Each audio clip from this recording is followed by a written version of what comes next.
Welcome everyone to our third web lecture of our 6.6 and 6.7 community. And we are very proud and pleased to welcome Professor Inge Molenaar and that you agreed to be our speaker today. Inge Molenaar is the director of the National Education Lab AI and the professor of Education and Artificial Intelligence at the Radboud University Behavioral Science Institute in the Netherlands.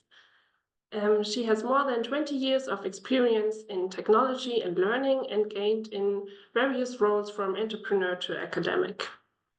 She published many scientific articles on technology-enhanced learning and acquired over 45 million euros in funding through many different prestigious grants. And I think most of you know her already. Today, Professor Molenaar will discuss the role of artificial intelligence in education. Okay, then I will hand over to you and you can start your talk. And I'm very looking forward. Thanks, everybody. And thanks so much for the invitation and for organizing and getting this meeting up and running. I will be talking about human AI collaboration and the hybrid future, which is the first time I actually do this talk in English, and it is a in-depth version of my inaugural speech, which I did in September. And some of you may have followed it in Dutch for those who speak Dutch. And there was an online translation of it, but that was kind of interesting. So let's see if it works out if I actually do this in English.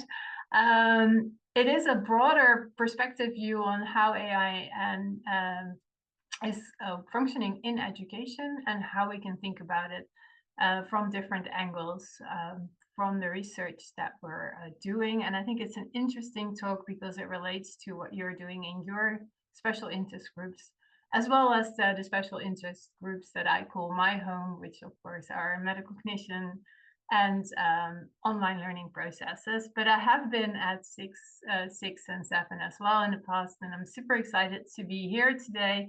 And also very excited to discuss with you on the views of human AI collaboration and how we can continue the research within the early arena together. So I'm really looking forward to the discussion, and I'll try to not take more than 40 minutes to do the talk so that we actually have ample time for discussing. So if we're thinking about education, I don't in this arena have to explain what we're talking about, but I want to make one very important point. And I often speak to broader audiences about AI in education, often also with a lot of computer scientists. And then I really like to discuss the role of education and the role of theory and learning sciences within in the educational arena. And it's important to note that education has been designed. We design our education and we make conscious choices on how learners and teachers and are collaborating within that space and how we're using different materials in the learning environment and how we're designing learning environments for our students. Most of the work I do is in K-12, so primary, secondary education. And at that level, technology and artificial intelligence are part of that consciously designed learning environment that students are learning in. And I emphasize the designing very much because a lot of the technology and artificial intelligence that is currently being used in education is not necessarily designed from an educational perspective. And I think the challenge for both the special interest group that I work in, but also special interest groups 6 and 7, is really trying to bridge what we know about learning and teaching and embed that in the design of technology and artificial intelligence. So for us, that connection is a very logical one and a very straightforward one.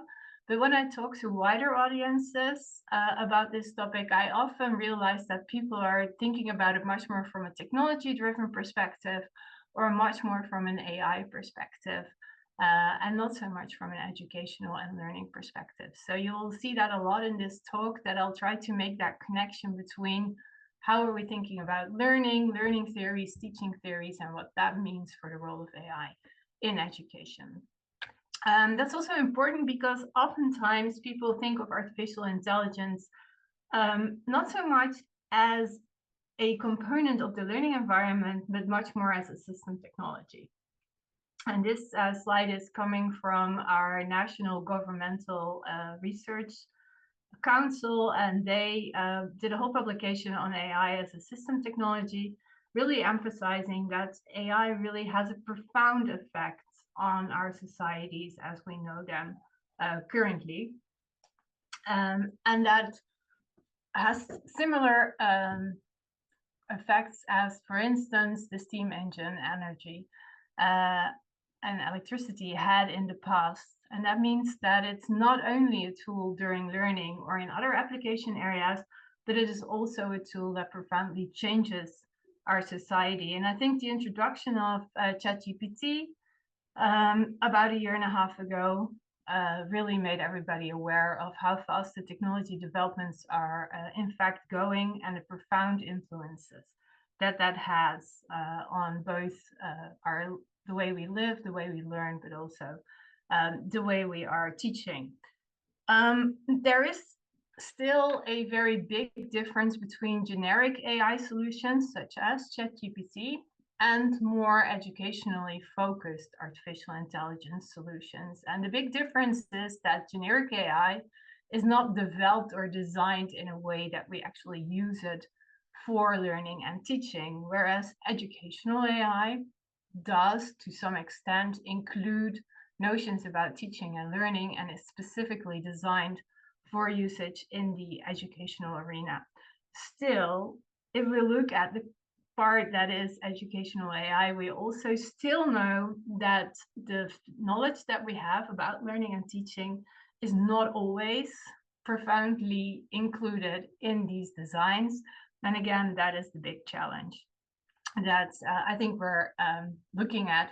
And wider audiences, this difference between generic and educational AI is an important one to make, because people really don't see that distinction very clearly. In this talk, I sort of integrate my experience of the last 25 years developing educational technology, and I see there's an error in the translation here, apologies for that. 25 years of technology in education, where we really try to design technology environments based on the knowledge that we have about learning and teaching, really making that connection and using technology in such a way in learning and teaching environments that we actually make it possible for people to teach in a different way or learn in a different way than they would be able to do without technology. And I think that is the big advantage of using technology and artificial intelligence within our education. I will go through this in 4 parts. I will start with a part that for us is pretty evident, but for the wider audience is often not so much realized, and that is the idea that understanding learning and teaching can be improved significantly with artificial intelligence. And the big notion in this section is really that we know increasingly more about our students because we're gathering so much more data on how they're learning. And the big challenge for us is to make sense of that data and to actually enhance our learning theories through using artificial intelligence in this approach. And this section is really about AI as a tool for us as researchers to help us understand learning and teaching better. The second part is more about supporting learning and teaching with AI, emphasizing that once we understand more about learning and can actually measure learning better, we can actually use that during learning in order to support learners and teachers with AI, making a distinction between student-faced AI and teacher-faced AI. So student-faced AI solutions, for instance, adaptive learning technologies or intelligent tutoring systems, and more teacher-based AI as dashboards and, for instance,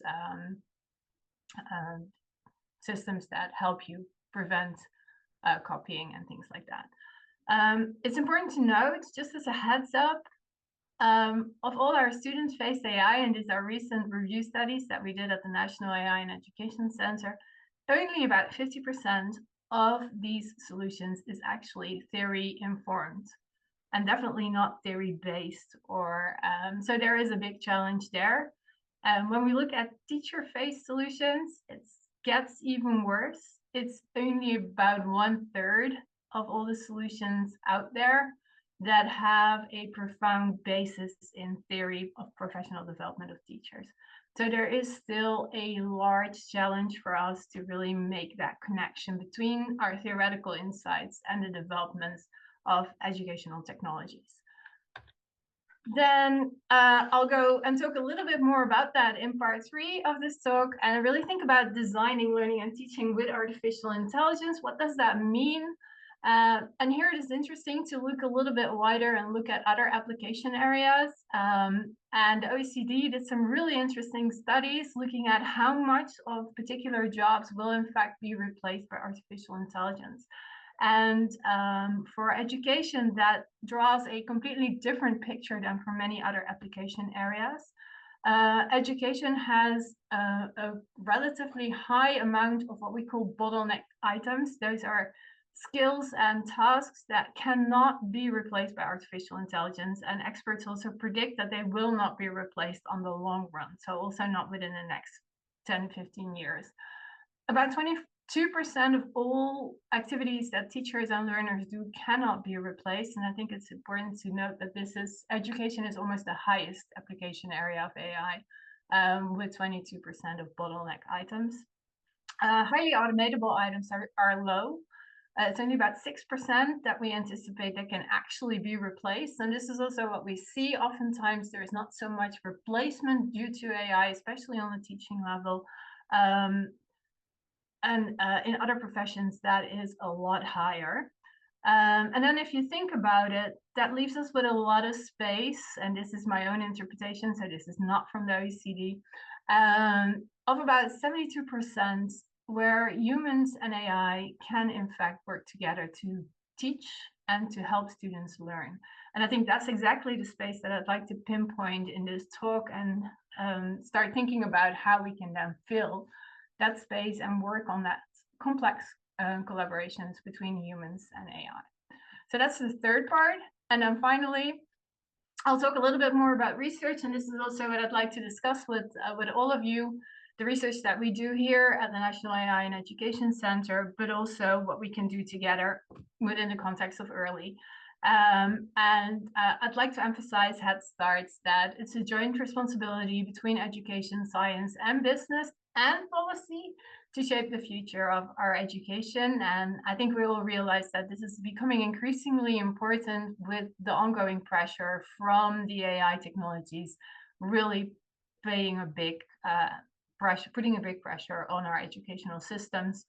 Of course, we have learning with AI, which I'll be talking mostly about. So how can we learn and teach with artificial intelligence?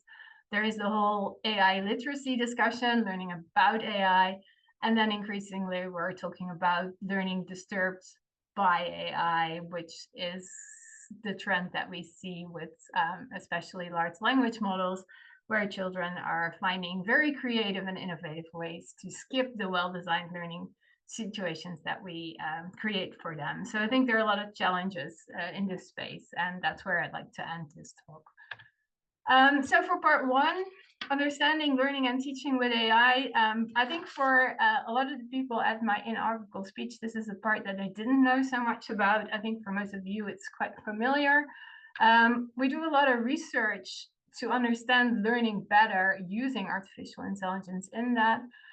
What is kind of interesting is actually there is a pretty profound shared basis between the actual scientific field of artificial intelligence that started out somewhere mid 1900s and educational sciences and learning sciences as we know them. And that lies very much in the assumption that's already articulated in this Darwin Summer Research Project, where the first group of AI researchers came together, that it's actually their challenge to understand every single aspect of learning in such a precise manner that a machine can simulate the learning experience of humans. And in that definition, we actually see a profound believe that learning can in fact be modeled and also understood at such a high level that we can create machines that can do that.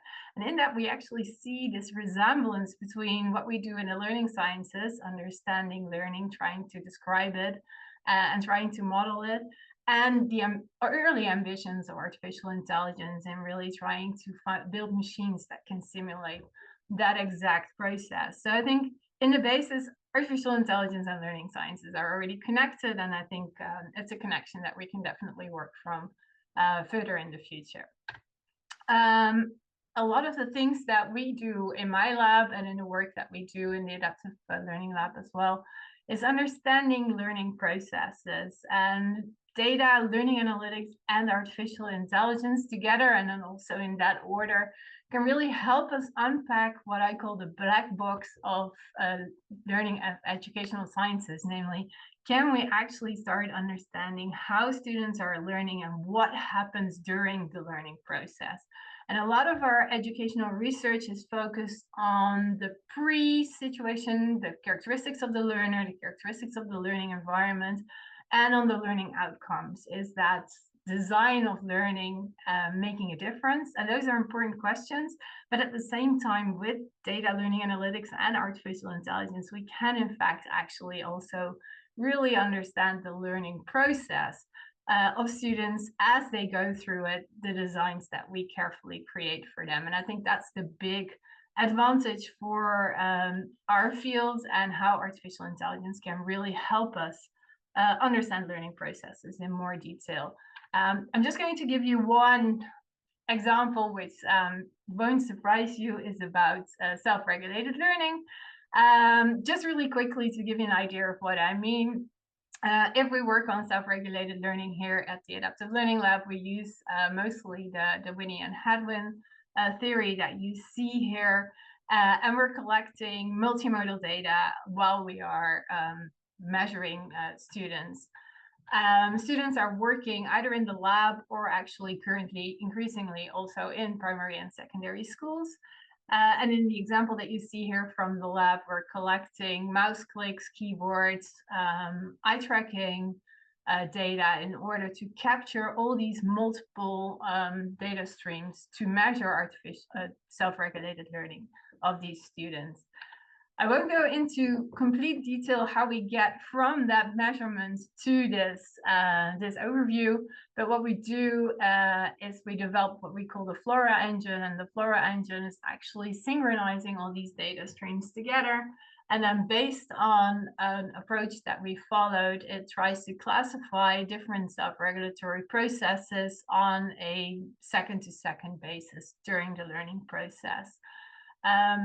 And that allows us to measure at a very high granularity level what students are doing with respect to orientation planning, monitoring, evaluation, but also towards reading, rereading, writing. And it gives us a very detailed insight into these different activities that students perform over time, which is a collaboration between artificial intelligence and researchers. The AI is being used to synchronize the data, it's being used to label the data, it's being used to do pattern recognition while students are learning. And at the same time, we used artificial intelligence a lot in the development of this engine, which was based on students thinking aloud in the lab, and actually collecting the think aloud data together with all these multimodal data that I just talked about, and then mapping these different activities together. Now, the think aloud data we had been doing for decades already, so we know how to measure SRL with this type of measurement. And now adding the multimodal data to that allowed us to learn from the traditional measurements and go to the more innovative versions of that. So this is an example where you really see how artificial intelligence is helping us to measure learning processes in a very high detail. And that really brings me to part 2, although I miss a little bit here about what we use in our detect, diagnose, and act scheme. Because in order to understand how the artificial intelligence is functioning here, we use this detect, diagnose, act model, where we say, okay, we're detecting log files, keyboard data, mouse data. We're diagnosing self-regulated learning with the Explorer engine, and then the acting is going to come in this section 2, where I'm going to talk about supporting learning and teaching with AI. As I said, AI helps us a lot in understanding learning processes, and that then can be used to support teaching and learning of students. Roughly in the literature, we see a distinction being made between learner-faced AI, such as adaptive learning technologies, intelligent tutoring systems, all kinds of other applications that you are developing in your labs using artificial intelligence directed at students. And then also teacher-faced AI, and that is more to help teachers really teach better with the support of artificial intelligence, such as teacher dashboards with high loads of AI in it, but again, also multiple forms of intelligent tutoring systems. Now, this distinction in secondary education and primary education doesn't really work that well, but I think for higher education, there is a more clear distinction between learner-faced and teacher-faced AI. I'm going to just talk you through how we go from measurements to support. For instance, again, in this example that I just gave with self-regulated learning, in our Flora project, we develop ongoing support for self-regulated learning during writing, so students write essay tasks. We developed different forms of personalized scaffolds that help students execute particular SRL activities. And we personalize them in the sense that we measure what students are doing if we see particular activities that we know are helpful for better writing.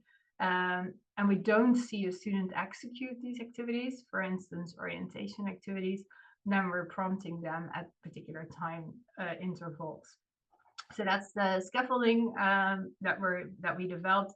And there are different types of the scaffolding procedure, and that's being described in different papers. And if you're interested, I'll point you out to the list of papers that are available on that. There are many, many ways in which, based on this measurement, you can actually start designing scaffolds. And I'm totally happy to talk about that in the end, if we have time left. What we also do, what you see here in the picture, is that we provide the information back to students. We're designing student-faced dashboards based on this.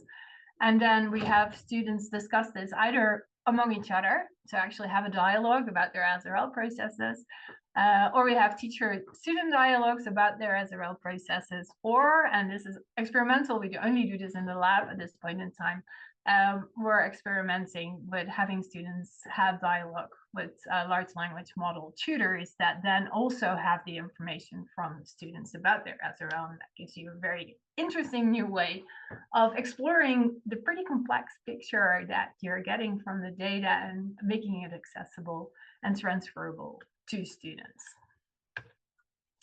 So I already touched upon it just a minute ago. How does AI function in these examples? We have detect, diagnose, act.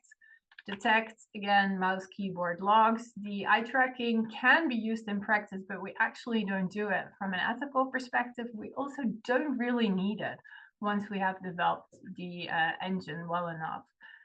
So this is an interesting point for discussion. Diagnosis, again, we're diagnosing these core processes, and we're trying to improve the engine continuously with new data streams and also adding new processes to the engine. And ACT is, for one, the personalized scaffolds in different design matters, and the other one is the actual dashboarding. That this is the dashboarding sort of at the end of learning. We're also looking at using them concurrently during learning or even prior to learning. So there are multiple ways of dealing with that. And so to conclude part 1 and 2, I try to make the point that AI, on the one hand, is a tool for us as researchers to really understand learning processes in more detail, refine our theories based on that. And then it's also an actor. So it's also plays a role in supporting students and actually taking actions towards students. And that double role is sometimes confused, and I think it's important to keep in mind that we can use it from both perspectives in educational research as well as in educational practice. That brings me to part 3. Yep, and we have some time for that, so that's good. So what does that mean for designing learning and teaching with artificial intelligence? And I think we'll take a little bit broader perspective here, step a little bit back. There is the replacement perspective on artificial intelligence in education, which applies to a lot of application domains. And the self-driving car is really our best example. In the self-driving car, at the end, the purpose is to have this autonomously driving vehicle without actual interference of the human. In education, we see this perspective as well. We see it in intelligent tutoring systems, which always have had the idea that it's one tutor for every student.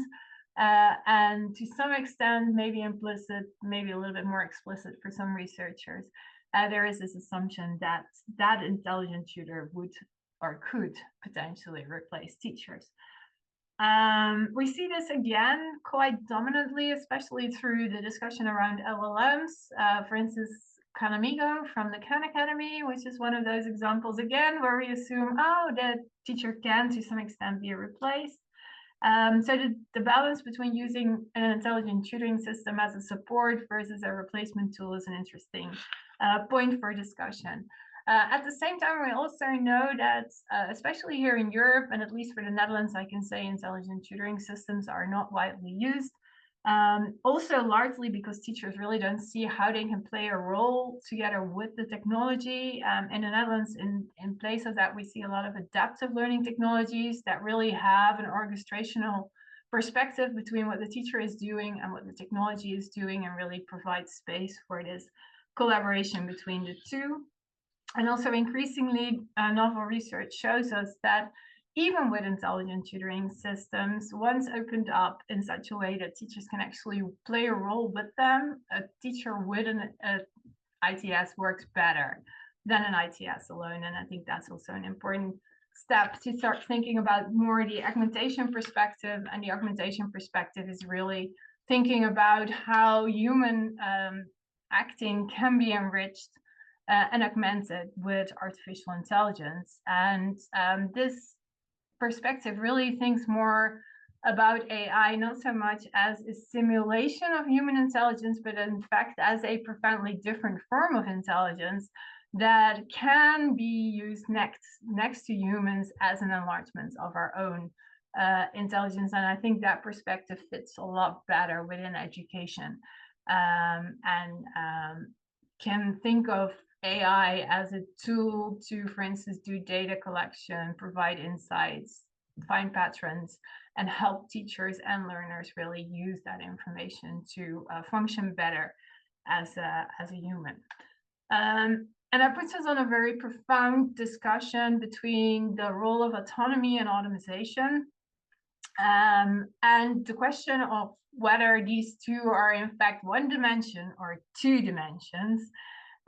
With the replacement perspective really going for autonomous AI that can function without humans, whereas the augmentation perspective really thinks about humans in the lead, and AI that supports humans to be more powerful. And I think that's a profound difference in approaches and thinking about the role of AI, for which I think the later is better suitable for education.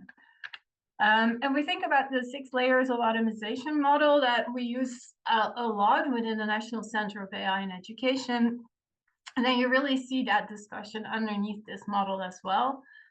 For those who don't know the model very well, the model is a replication from a model from the automobile industry, which explains how we get from human-driven cars to AI-driven cars.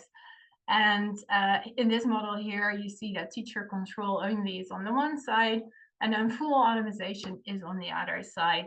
And in between, there are different layers in which human and AI are interacting around different tasks in education. Now, in the automobile industry, the goal is really to get to full automation. And I use this model a lot over the last 3 years to really discuss what is the ultimate goal of AI in education? How do we envision the future? What do we think is a good interaction between human control and AI control? And it's also very important. A lot of people see AI as an all or nothing discussion, which is really isn't. If we're at the teacher assistant phase, the AI is providing additional information for teachers, but it's not in fact taking over any tasks. At partial automation, there are limited, very distinct tasks being transferred to the technology, for instance, providing feedback or selecting the next task for students. Conditional automation starts to combine multiple tasks together. There, the reach of the AI becomes a bit further. And then high automation, actually the opposite is happening. You actually see that the AI is doing the most dominant task execution, with teachers really only specifying for specific tasks. And then full automation, if at all ever possible, would be a completely autonomous system that steers learners. In this model, there is this assumption that actually automation and autonomy are one dimension. And so increasingly, with less autonomy of the teachers, more automation is taking place. This is increasingly under discussion, especially in the human-centered AI discussion, where people question whether it could potentially, in fact, be two dimensions, which in that case would mean that higher autonomy and high automation can both happen in one single solution. And I think that is a really interesting discussion to take a little bit further and think about a little bit more in depth. And I'm going to do that through an example of one of the co-creation projects of our National AI in Education Center. All our co-creation projects come from questions from teachers. We then look at what is available in science. What do we know about this question from a scientific perspective? If we activate that knowledge and think about the possibilities of using artificial intelligence, what type of solutions could we then create? And those are innovative solutions that are then being built together with companies. So this is this ongoing triangle: schools, companies, scientists working together on new innovations of AI. And this project started out with teachers in the Netherlands asking how they could improve, get better insights into technical reading of students. Students' technical reading in the Netherlands is measured every 6 months with a pretty intense reading test where students have to read all these words, and then they can deduct how well students, in fact, are capable of technically decoding letters. Now, teachers really would like to see a little bit more insight into how students are developing on these skills, and they asked us if we could use automatic speech recognition in order to give ongoing insight in this reading development. On the one hand, because they need that insight to adjust their lessons. On the other hand, because the tests, in fact, are very socially, emotionally depending, stressing for children, because it's that one moment that you have to do it well, because otherwise nobody believes that you can actually read. So that is 2 reasons why this project started. And what is interesting in this project, we use the automatic speech recognition in order to understand if students make particular errors during reading. This is pretty complex, but that's beyond the point for now. We then diagnose their actual technical reading activities, and we provide teachers with insights on how students are progressing, and that gives teachers ongoing insights. Now, if you think of that, that is not necessarily a replacement, because the AI is providing additional information to teachers in order to see how they can, in fact, improve their teaching. So in that sense, instead of replacing, the AI is actually complementing teachers, providing them with a broader sense of what's going on in their classroom, and hence allowing teachers to act in that space. So this is very much a level 2 example where the AI is a teacher assistant taking place. Now, if we're capable of actually measuring technical reading well enough, we could move into a level 3, And that would allow us to also provide children with exactly that practice material that they need in order to remedy existing gaps. But that would be another step, taking away the some of the autonomy of the teacher and moving towards a bit more optimization with the AI. So you can think of pretty much all our co-creation innovation projects in these different layers and think through what that means for that teacher AI collaboration. And you'll see that most of the examples that we have are not so much about replacement, but very much about complementation or actually augmentation of existing teaching practices. And that brings me to the discussion of human AI collaboration for this domain, which is a lot more complex than many other domains, in my view. It's a triangleic, that doesn't translate very easily. Anyway, it's a triangle relationship between the functioning of the AI, so what the AI is actually doing, the informing role of the AI towards teachers, and the acting role, if existing, of the AI to students. And then in between, the teacher and the students are, of course, still collaborating together. So there is the pedagogical didactical practices of the teachers. And so within this triangle, we can start understanding how we can develop and design human AI collaboration within education, taking on different perspectives and trying to reason what then the consequences are of design decisions on this side, but also on how we can integrate learning theories more in the design of artificial intelligence, or in the design of the learning environment that artificial intelligence is an element in. And I'll try to wrap up because I'm already talking for 40 minutes. So really quickly, some ideas about how we're going to research that in the near future. We're analyzing human AI collaboration. For instance, in the case that we did a lot of research on already in adaptive learning technologies, where we see in the Netherlands that a lot of direct instruction approaches are being used together with individual practice on the adaptive learning technology. And what you see in that case is that the activation of prior knowledge, the discussion of learning goals, and the provision of instruction is still largely a teacher job. Sometimes there's some smartboard material and some guided practice material that can be done during instruction, and that would give teachers a bit more of a feel of how students are actually receiving the instruction. So in that sense, it's complementing the teacher. At the same time, you see that students receive immediate feedback when they're in individual practice phase. So there you see a partial replacement of teacher feedback, not a full replacement, because knowledge of result feedback is given, but the actual elaborate feedback is still the task of the teacher. And then what we saw while we were researching this is that, in fact, the lesson plans and the lesson instructions are changing quite a bit because of the use of adaptive technology. So it's not just instruction lessons, there's a lot of repetition lessons as well, there's individual practice lessons.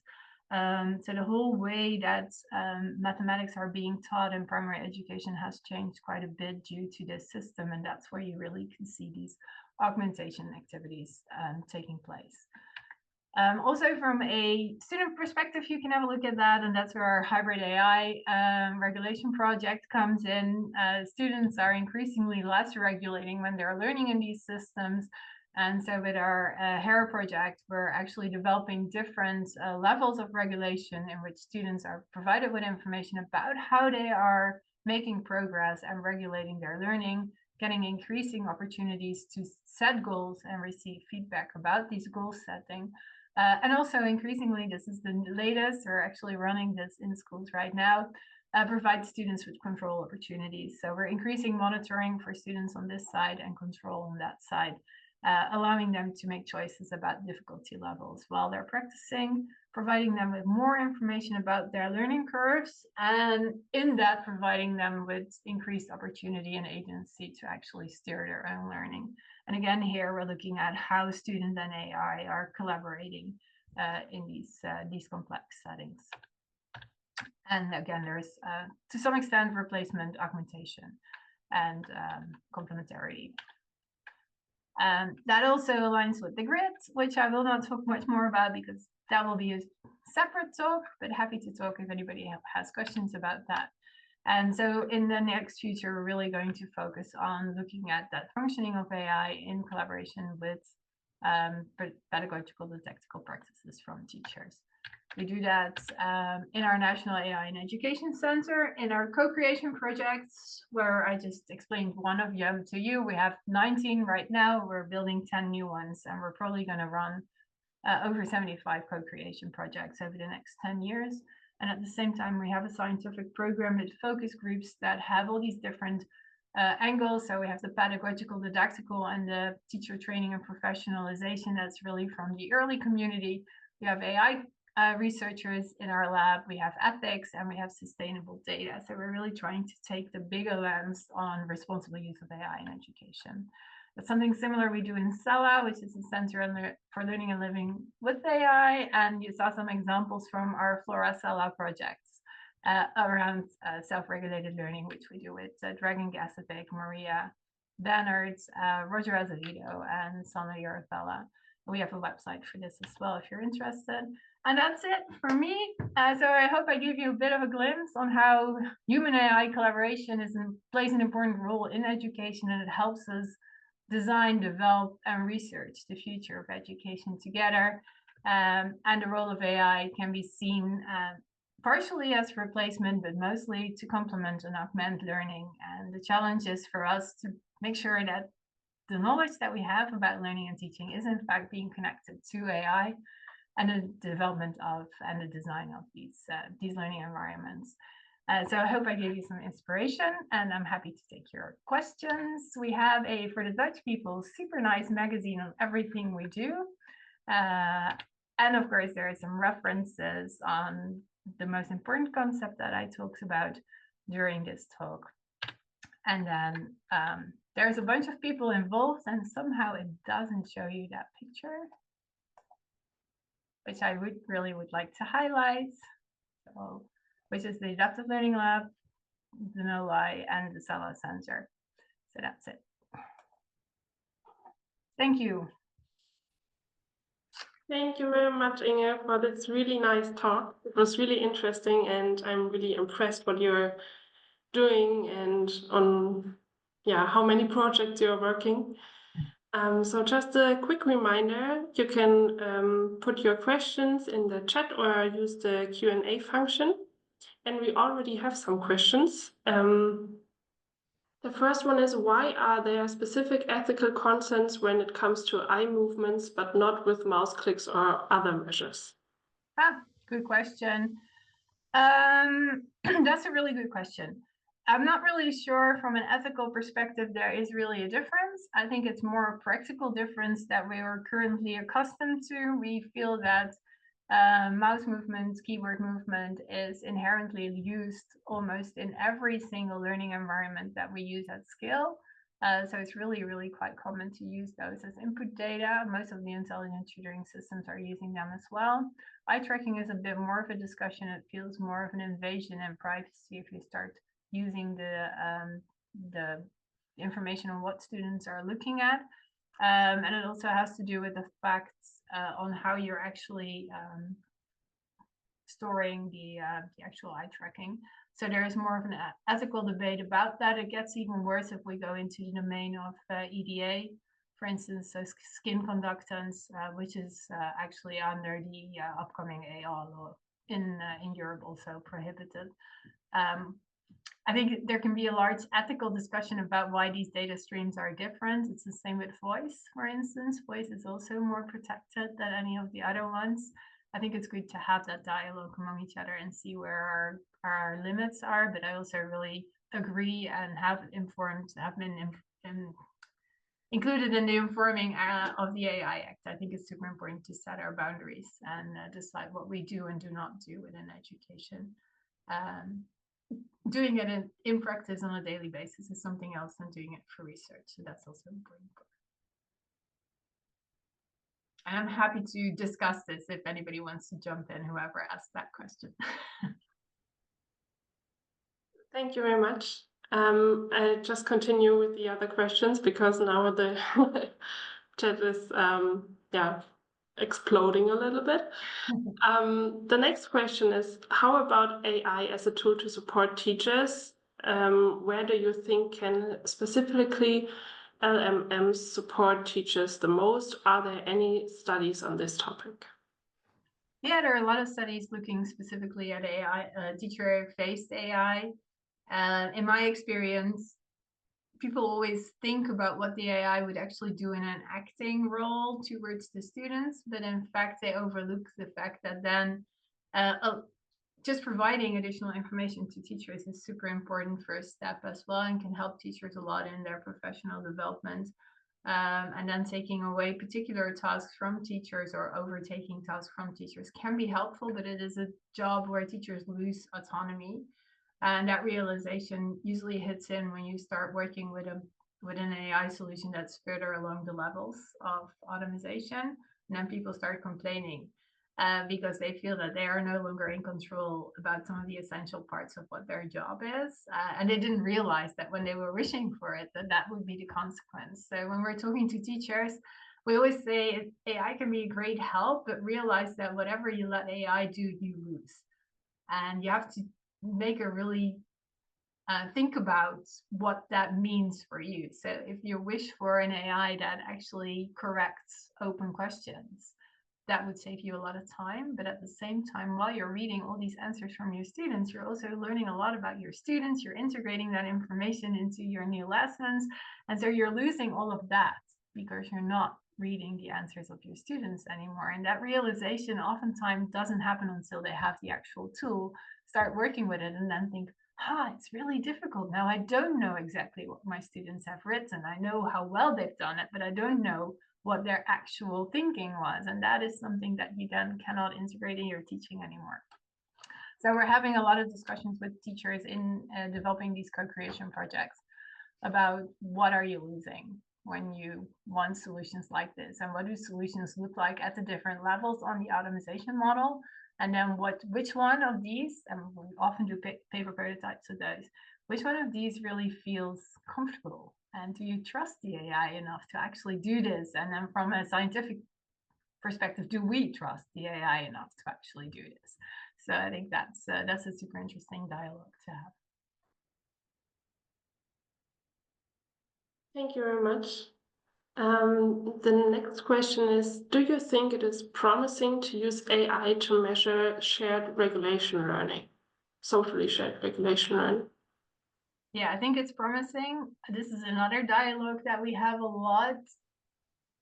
It's promising because it can do part of it, but it will not ever measure it completely. And it's the same with self-regulation. It can measure parts of it, and using more multiple data streams will give us more space in measuring and give us a higher validity. But at the same time, you always have to be aware that the AI is only seeing or interpreting the data. It's not an actual human. It doesn't contextualize the data.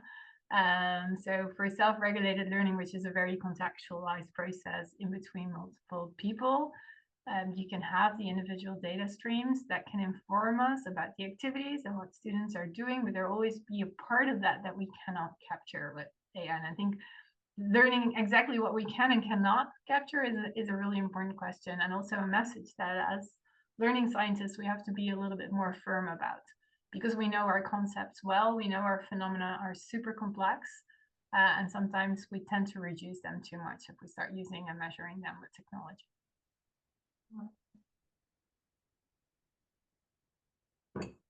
The next question is, or they ask for your suggestions. Could you please explain how, in your view, AI differs from LA? Yeah, for me, it's one big line, as you already heard me say during the talk. It's data, learning analytics, artificial intelligence. So the data is just what we get when we have students learn. Learning analytics is really about understanding the data in the light of learning. So really understanding insights, creating insights from the data from a learning and teaching perspective.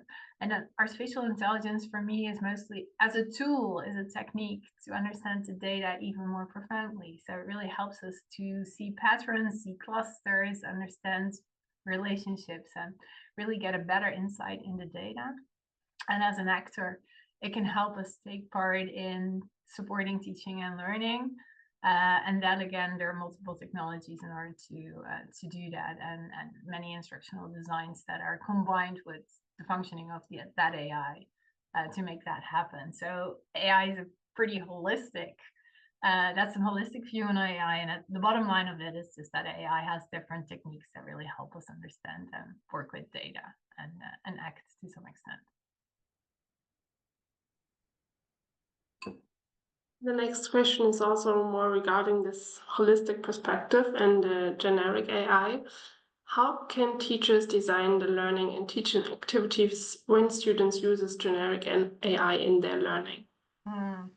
Yeah, that's a good one. So I guess generic AI is in this sense large language models and Gen AI. And that's a tricky one. We've been discussing this with teachers, so we're doing a Gen AI project at Milna, but our first step was to see what teachers are in fact actually doing with it in the classroom. So we're having case studies of teachers. We're having case studies of students as well. And there's quite a big gap between the two. You won't be surprised about that. And so I think the biggest challenge here is to really understand clearly how we can bridge that gap. There's some really quite easy early mechanisms that you can do. You can revise your homework assignments to those type of assignments that can actually not be generated. It's not that hard, and it challenges you to think a little bit more about what you're actually asking your students to do.